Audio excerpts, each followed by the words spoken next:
pakviesti Lietuvos nacionalinio dailės muziejaus generalinį direktorių, daktarą Arūną Gelūną.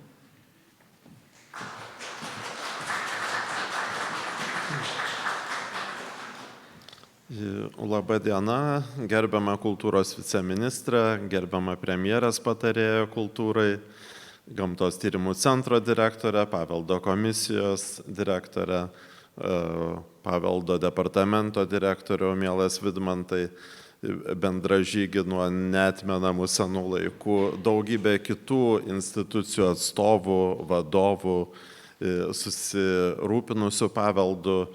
Iš tikrųjų malonu sveikintis Riterių salėje, vienoje įspūdingiausių turbūt salių, kiek egzistuoja Lietuvos architektūros paminkluose. Ir turbūt galima sakyti, kad sveikinuosi šiandien su jumis Vilniaus Versalyje,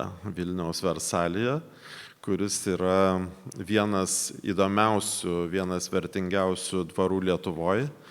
Ir drįsčiau galvoti ir visam regione, ir jame slypi milžiniška potencija kažką nuveikti.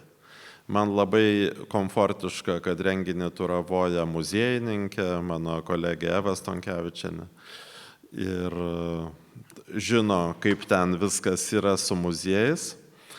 Aš noriu pristatyti tai, kas pavadinta programoje vizija. Bet vizija taip skamba labai poetiškai. Iš tikrųjų, tai ta vizija yra grįsta patirtimi ir praktika. Ir aš pavadinime taip ir sakau, Verkių rūmų ansamblis vėl LNDM padalinys. Kodėl sakau vėl? Dėl to, kad kadaise šitas muziejus yra kūręs Verkiuose ekspozicijas, dar yra išlikusios istorinės nuotraukos iš 8-9 mečio, kai čia buvo mūsų rinkinio kūriniai. Šiandien šiame pastate yra nedidelė mūsų rinkinio dalis, apie 40 000 liaudies meno objektų. Mes labai dėkingi Gamtos tyrimų centrui, kad mus įsileido kritinėje situacijoje, apsaugojom savo rinkinį bent tokiu būdu. Bet šitas dvaras ir šitas kompleksas yra vertas gerokai daugiau. Ir aš noriu apie tai šiek tiek pakalbėti. Kaip jau minėjau, ir turbūt jūsų nereikia įtikinėti, nes dauguma esate čia ekspertai, kad tai yra Vilniaus Versalis, vienas vertingiausių klasicizmo pavyzdžių, apšvietos epochos perlas. Deja, matome, kad jo potencialas kultūriniam turizmui, edukacijai, menui, visuomenės lankymuisi, šeimų laisvalaikiui Vilniuje neišnaudotas. Ir dėl to tikrai nėra kalta kažkokia viena institucija, asmenybė ar institucijų grupė. Tai yra labai teisingai prieš mane kalbėję prelegentai sakė, tai yra kompleksinė problema. Tokio dydžio ir svarbos dvaras gali būti įveiklintas, įprasmintas ir rastas šeimininkas tik tai valstybės lygiu sprendžiant problemą. Už tai labai gera, kad mūsų tiek daug susirinkę ir prezidentūros atstovai, ir ministerijų. Tikrai apie šį ansamblį reikia kalbėti valstybės lygiu. Kaip sujungti Verkių dvaro istorijos didybę su veikla, kuri dvarą paverstų gyva, atvira vieta, kviestų visuomenę. Aš prisidėsiu prie anksčiau kalbėjusių, kad Gamtos tyrimų centro mokslininkai darė herojiškus darbus čia, gindami kompleksą nuo sugriuvimo. Tai, kad šiandien turime dvarą tokios puikios būklės, be abejo yra ir Romo Pakalnio šviesios atminties ir daugybės kitų aukšto kalibro mokslininkų nuopelnai. Bet kalbant apie vidinį turinį, kalbant apie tai, kas kviestų čia žmogų užeiti, lieka tik tai potencija dar kol kas, lieka to turinio sukūrimas.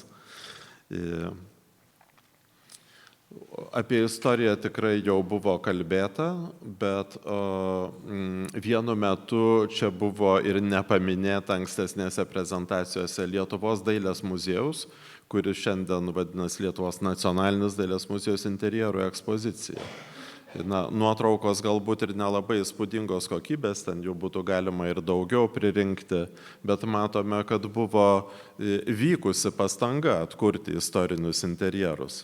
Ir šiandien mūsų rinkiniuose puikuojasi 263 000 eksponatų, iš kurių tik 7% yra ekspozicijose ir parodose.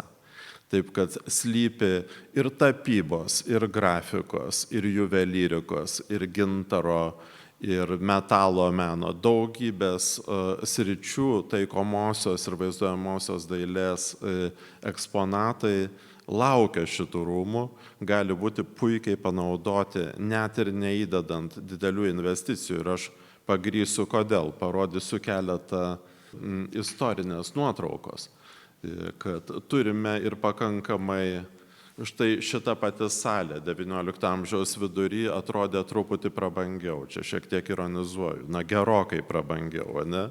Ir dėl to, kad yra kultūrinis turinys.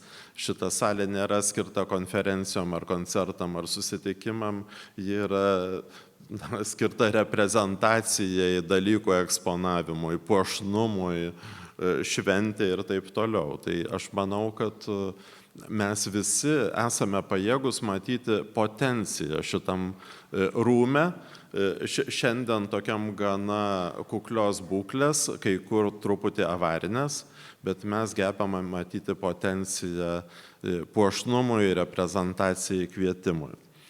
Kodėl taip sakau? Dėl to, kad jau egzistuoja gerbiamo Vidmanto įvardinti daugybę precedentų, bet mūsų muziejus yra liudininkas ir švenčia tiesiog vos ne kasdien puikų precedentą. Tai yra Felikso Tiškevičiaus rūmų simbiozė su Birutės parko veikla. Gerbiama Eva, aš galbūt save ir matyčiau su tom žirklėm karpanti krūmus ar sodinanti gėles, kodėl ir ne, tikrai man tas darbas patiktų, bet tegul jį daro profesionalai. Ir štai nuostabus profesionalai Palangoje, jie tikrai yra išvystę Birutės parką aplinkui iki rožynų, gėlynų, puikiai tvarkomų tvenkinių. Tai yra tiesiog šventės sielai. Mes muziejininkai užtikriname ten ekspozicijas, parodas, edukacijas, keičiamas parodas, vyksta renginiai, labai sėkmingai veikia Vilniečių restorano Balzakas atšaka kavinė, kuri prikviečia dar daugiau lankytojų. Taip kad yra absoliuti sėkmės istorija. Šitas dvaras, Felikso Tiškevičiaus dvaras XIX pabaigos, yra mūsų struktūros dalis. Ir aš turiu atvirai prisipažinti, kad man bent kokius 3 ar 4 kartus dar siūlė ar kitų muziejų priimti į savo 11 institucijų šeimą. Aš sakiau, ne, mes turim per daug visko. Bet kai kalbame apie verkius, tai mes matome tokią potenciją Lietuvai, Vilniaus miestui, turizmui, kultūrai, reprezentacijai. Nežinau, NATO generolų susitikimams ar ES tarybos suvažiavimams ir taip toliau. Čia yra tikrai Versalis, čia yra dieviška vieta, kol kas šiandien snaudžianti potencija. Bet vizija egzistuoja. Tai būtų savotiškas tęstinumo atkūrimas ir, kaip jau minėjau, mes turime ir profesionalų komandą, ir rinkinius, ir ekspertizę, ir patirtį su Palangos gintaro muziejumi, kuris sugyvena su parku labai labai harmoningai. Parkas daro savo, mes darome savo. Lankytojai labai patenkinti. Čia yra Vilniaus paveikslų galerijos vienas iš interjerų su istorinė paroda. Galiu pasakyti, kad paroda įrengta už muziejaus lėšas, neprašant iš valstybės nė euro. Čia yra tiesiog iš mūsų užsidirbtų pinigų įrengta paroda, sutvarkytas apšvietimas, interjerai. Labai panašiai rengiame parodas, ne visada būtinai finansuojamas iš ministerijos biudžeto, kartais tikrai pridedame ir savo biudžeto lėšų. Čia matote Senojo Arsenalo, taikomosios dailės ir dizaino muziejaus interjerą, puikią arbatos parodą ir servizus iš mūsų rinkinių.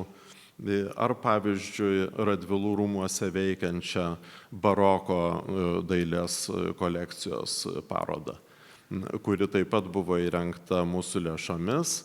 Ir čia lankytoja yra daktarė Aistė Vimbirytė, viena solidžiausių Lietuvoje dvarų dailės eksperčių, kuri vadovauja kartu su daktaru Daraškevičium.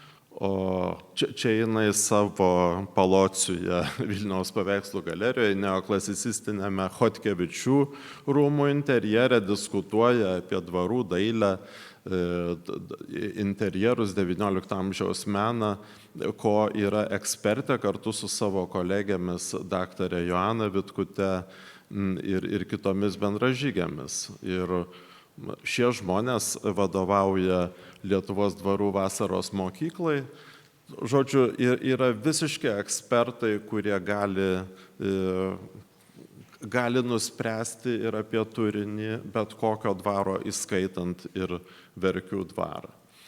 Aš negaišinsiu jūsų laiko detalizavimu šito naratyvo, galbūt galėsiu pasidalinti prezentaciją, jeigu detalės domintų. Bet mes esame apgalvoję viską, nuo Verkių rūmų komplekso iki naratyvo plėtojimo funkcijos, galėtų būti ir ekspozicijos, ir parodos, ir minėtos menininkų rezidencijos, edukacija, gamtos ir meno sintezės projektai. Čia jau, taip sakant, fantazija skrenda aukštai. Ar tam reikia lėšų? Yra dalis veiklų, kur lėšų reikia tikrai nedaug, nes egzistuoja kolekcijos ir ekspertizė, kaip minėjau. Bet jeigu įveiklinti visą dvarą, tai jungiuosi prie kultūros paveldo departamento. Viskas kainuoja.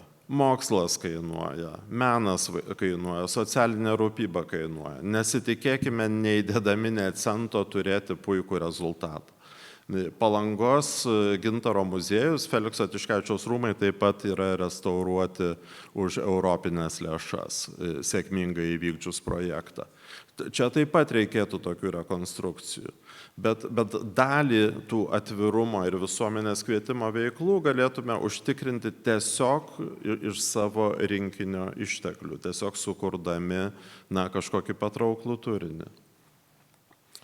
Ir tas turinys, kairioji oficina, istorinių klasicistinių interjerų atkūrimas ir edukacinės erdvės su parodom, o dešinioji atiduotume pagaliau duoklę lietuvių liaudies menui, kurio labai laukia Vilniaus žmonės, nes liaudies meno ekspozicijos yra tokios daugiau atviros saugyklos, jų nėra labai daug. Be abejo, nacionalinis muziejus čia flagmanas yra, bet mes irgi turime nuostabų rinkinį.